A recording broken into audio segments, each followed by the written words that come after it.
Anda kembali menyaksikan pelantikan Presiden Amerika Serikat, pemirsa, bersama saya Tiara Harahap, dan sambil menunggu prosesi dari inaugurasi Presiden terpilih Donald Trump nanti sekitar kurang lebih 2 jam dari sekarang atau pada pukul 12 waktu setempat, pemirsa, kami akan mengajak Anda untuk berdialog dengan sejumlah narasumber yang saat ini sudah hadir di studio maupun melalui sambungan Zoom. Kita sapa terlebih dahulu, di sebelah kiri saya sudah ada Duta Besar Republik Indonesia untuk Amerika Serikat, Pak Muhammad Lutfi. Pak Lutfi, selamat malam.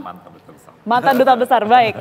Selamat malam Pak Lutfi, sehat ya? Alhamdulillah sehat. Alhamdulillah sehat. Terima kasih sekali sudah meluangkan waktunya di TV One ya. Kemudian dua narasumber di sebelah kanan saya ini sudah ada Mas Sofwan Albana yang merupakan pengamat hubungan internasional. Sehat? Sehat, Mas? Alhamdulillah. Alhamdulillah. Kemudian di ujung kami sudah familiar begitu ya, kami yang ada di TV One ini sudah ada Kang Irfan Maulana, redaksi TV One yang juga pengamat Timur Tengah. Kang Irfan, terima kasih. Sudah meluangkan waktu ya Bapak-Bapak. Kemudian juga di sambungan Zoom kami juga nanti akan berbincang dengan Pak Stanley Harsha yang merupakan mantan diplomat Amerika Serikat. Selamat malam waktu Jakarta, Pak Stanley. Selamat malam waktu Jakarta. Selamat pagi dari Amerika. Baik, terima kasih. Kemudian juga hadir melalui sambungan Zoom Bapak Lindi Bakes. Pak Lindi, sudah bisa mendengar suara kami ya? Ya, bisa dengar juga ya. Selamat Baik. malam, selamat pagi, terserah yang mau yang mana. Baik, selamat pagi waktu Amerika Serikat. Pak Lindi ini merupakan pengamat yang nantinya juga akan berbincang banyak ya bagaimana kemudian ini tongkat kepemimpinan ini kembali ke Presiden Donald Trump yang sebelumnya juga sudah pernah dijabat atau menjabat sebelumnya sebagai Presiden Amerika Serikat. Saya ke Pak Stanley terlebih dahulu. Pak Stanley, kalau Anda melihat dinamika sejak perjalanan Trump hingga proses dari penghitungan suara dan akhirnya kurang beberapa jam lagi ini akan dilakukan prosesi dari inaugurasi, dari dinamika yang cukup panjang, tantangan yang luar biasa ini, apa yang kemudian ini bisa tercapture dan Anda amati, Pak Stanley? Pemilu ini sangat lancar, sangat ikut demokrasi Amerika Serikat. Jadi lebih tidak kacau seperti pemilu yang sebelumnya. Terus Partai Demokrat sangat terkejut bahwa Kamala Harris tidak menang. Mereka tidak mengerti itu, tidak kepuasan banyak orang Amerika terhadap kondisi mereka secara ekonomi, dan juga masalah imigran di Amerika, baik di Amerika Serikat maupun di seluruh dunia, sudah menjadi satu masalah yang sangat besar secara politik, satu kontroversi. Jadi saya pikir Trump menang karena Amerika sudah kembali kepada kecenderungan isolasi dan anti-imigran yang dalam sejarah Amerika Serikat itu adalah yang biasa untuk Amerika. Mereka selalu ada itu kecenderungan menjadi isolasi.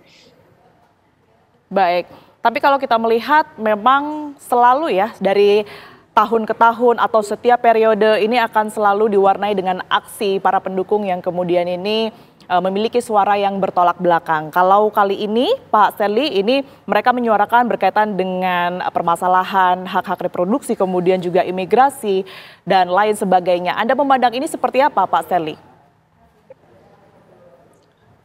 Sebenarnya itu hak-hak reproduksi sangat penting, tapi dalam pemilu ini itu tidak menjadi masalah yang kunci. Masalah kunci adalah inflasi, karena memang itu harga di Amerika Serikat sangat tinggi, dan banyak orang Amerika, apalagi itu yang para pekerja pemuda Amerika Serikat, merasa bahwa mereka tidak punya masa depan dengan banyak harapan untuk hidup lebih bagus. Jadi memang ada penderitaan.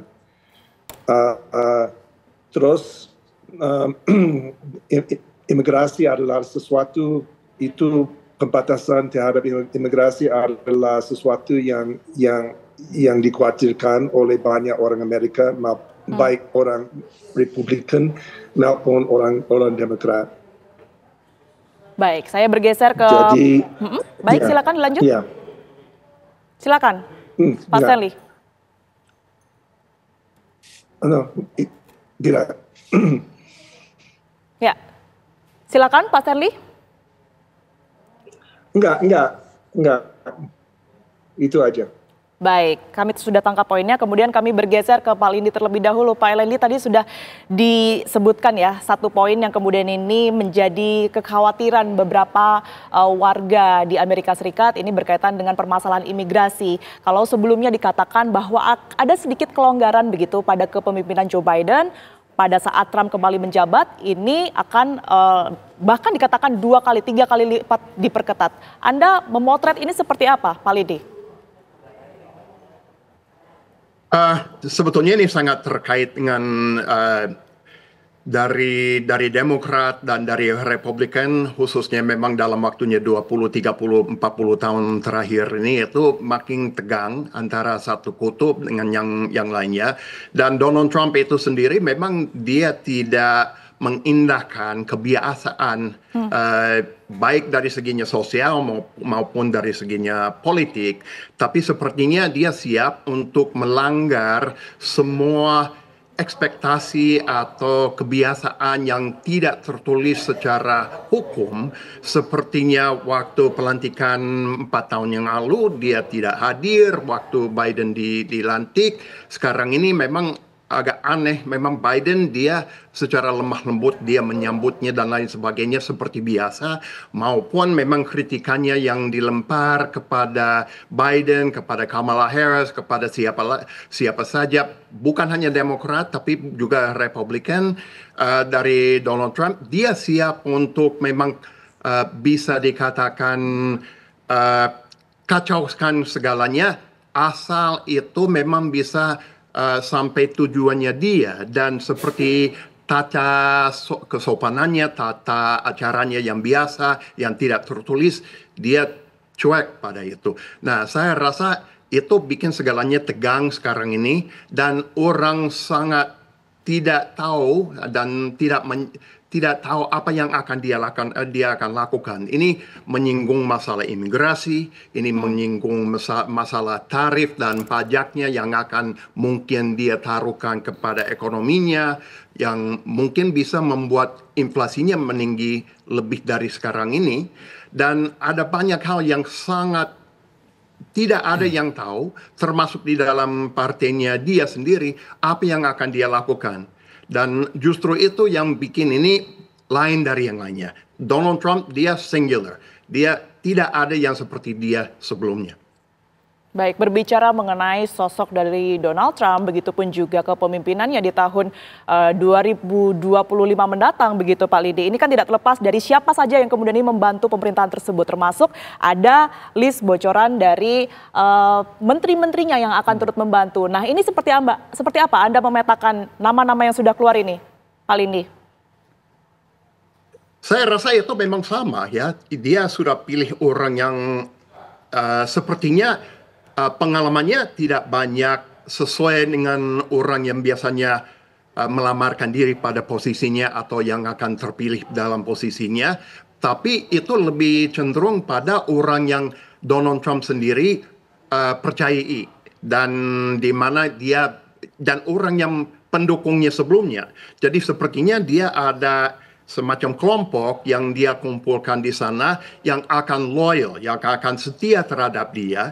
Dan memang bisa dikatakan bisa ada baiknya dari sana, karena ini orang kalau polisinya dan bijakannya dan impresnya yang dia keluarkan itu memang sangat membantu masyarakat dan siapa saja, ini orangnya yang akan sangat klop dengan dia.